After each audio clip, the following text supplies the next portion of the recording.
Olá, tudo bem? Todos vocês que acompanham a página Vida de Preso, o crime não compensa.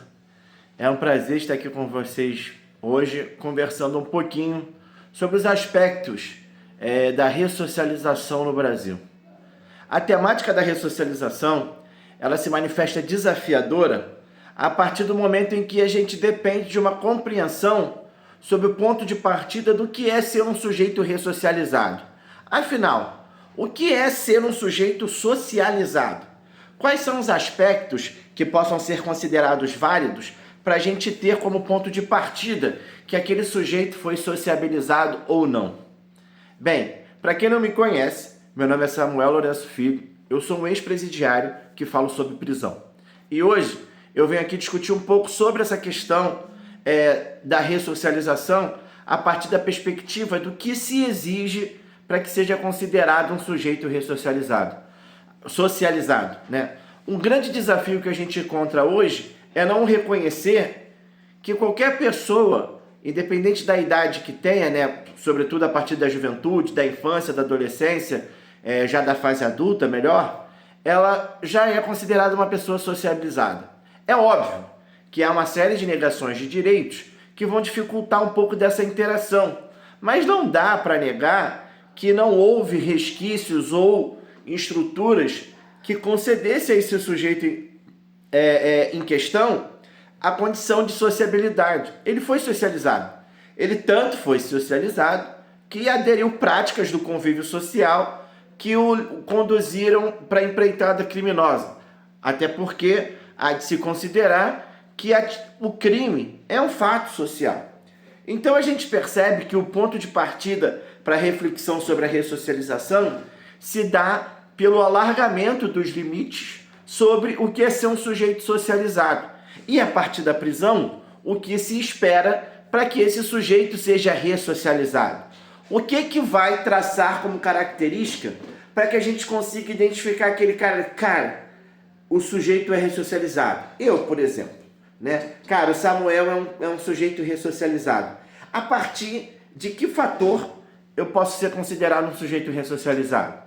A partir do momento que eu passei a escrever livros, né? Eu sou autor de 4 livros sobre a temática prisional. Qual é o momento que eu passei a ser ressocializado?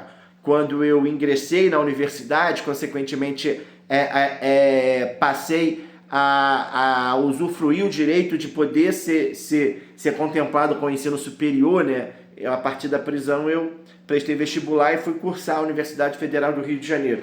Então esses são os aspectos de ressocialização, a oferta do estudo, a oferta do trabalho, no âmbito prisional. Em que momento essa ressocialização ela é ativada? Né? Se o sujeito é capturado para ser punido e ressocializado, quando que começam os aspectos da ressocialização? A gente entende um pouco do que diz respeito à pena, no que cumpre uma prevenção especial negativa e outra positiva. A negativa tem a ver com o castigo, com a punição, com o sofrimento, e a positiva tem a ver com a possibilidade da reintegração harmônica. Em que momento a prevenção especial negativa compartilha durante a execução da pena da prevenção especial positiva? Em que momento a parte ruim da pena, que é o castigo, vai confluir com a parte menos ruim da pena, que seria a ressocialização? Seria no momento da captura, no momento da custódia, durante o cumprimento da pena? Ou a gente só vai pensar na ressocialização quando o sujeito sai, né? Quando ele vai para o semiaberto, vai ter a saída temporária. Se ele tiver ressocializado mesmo, ele vai sair e vai voltar. Se ele não tiver ressocializado, ele vai sair e vai fugir. Então, assim, é muito intrigante a gente perceber a questão da ressocialização, porque ela não tem um ponto de partida dentro do aspecto penitenciário. Ou ela vai se dar de acordo com as ofertas de estudo, de trabalho ou de religião que é oferecida na prisão. Esse é um desafio que coloca pra gente pensar o que a gente espera, né? Assim, cara, como é que esse sujeito vai sair da prisão? Como é que ele vai se tornar uma outra pessoa?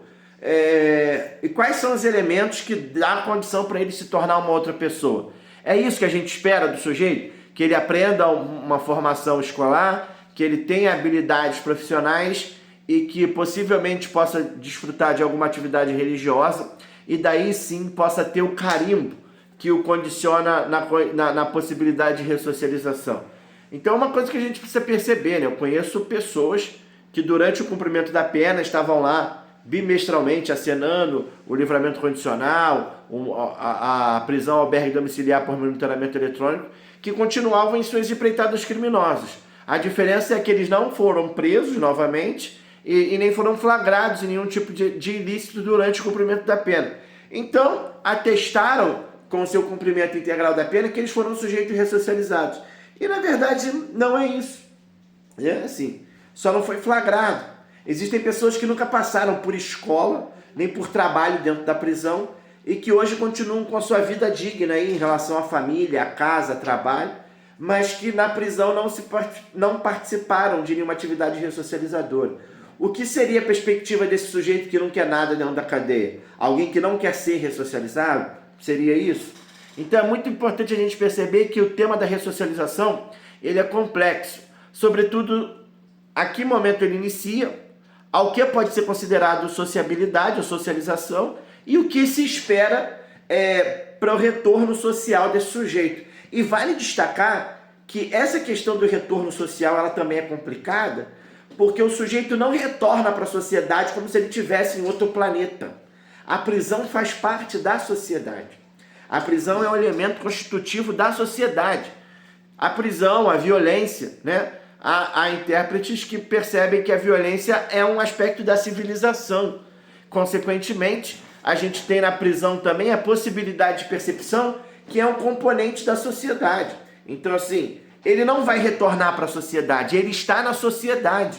A população prisional é uma população que faz a composição da população do Estado e do país. Então, não há do que se mensurar no sentido de distanciamento, de ruptura, com sujeitos e atores que fazem composição desse mesmo núcleo. Né? Pode não ser o núcleo central, mas pode ser o núcleo periférico. Mas distante ou aproximado, ele faz parte desse núcleo.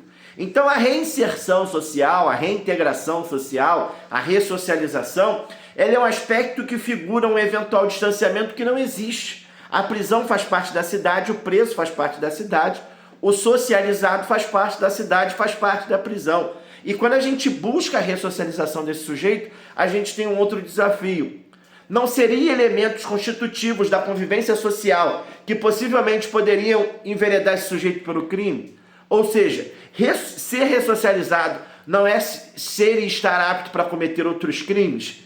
É óbvio que tem uma questão econômica, de personalidade, de disposição, de histórico, de trauma, de oportunidade. Há inúmeros fatores. Fatores que compõem a convivência social. E justamente por estar ressocializado, estar inserido novamente em todos esses fatores. E também com um trauma de uma violência traumática que experimentou a partir do processo de prisão. Mas isso não permite que a gente olhe para o cenário prisional numa lógica excludente, segregada, como se isso não fizesse parte da nossa composição de vida, né? de sociabilidade. A prisão faz parte. E o meu único receio é o sujeito ser ressocializado e se dar conta que ele está pronto para fazer tudo de novo. Porque ele voltou ao seu estado de convivência social que ele tinha antes da primeira prisão, do cometimento do crime. Então são pontos de reflexão que a gente faz, porque se exige muito da ressocialização, se fala muito da ressocialização, mas a compreensão para se relacionar com esse sujeito humano, com esse insumo, né? Nessa escala ressocializadora, a gente acaba desprezando, porque é a vida humana que está em jogo em meio às suas complexidades. Então é um pouco disso que eu tento trazer para vocês aqui, sempre destacando um ponto final, né? O fato de não acreditar ou de questionar a ressocialização não atribui a dúvida ou a descrença no ser humano. O ser humano é capaz de superar tudo, inclusive a ressocialização. Então, assim, o ponto de partida é a crença no ser humano e não num instituto que tem uma percepção um pouco alegórica daquilo que pode ser a convivência social durante e após o cumprimento de pena, deixando claro que em nenhum momento, intramuros ou extramuros, ele se distanciou da prisão da sociedade. Aliás, ele sempre se manteve nesse ciclo, porque todas essas instituições e esses conflitos fazem parte da convivência social. Se isso é harmônico e é saudável, é um outro ponto. Mas que isso faz parte do nosso cotidiano, isso faz. Um abraço para todo mundo, excelente reflexão para vocês e até mais. Beijo.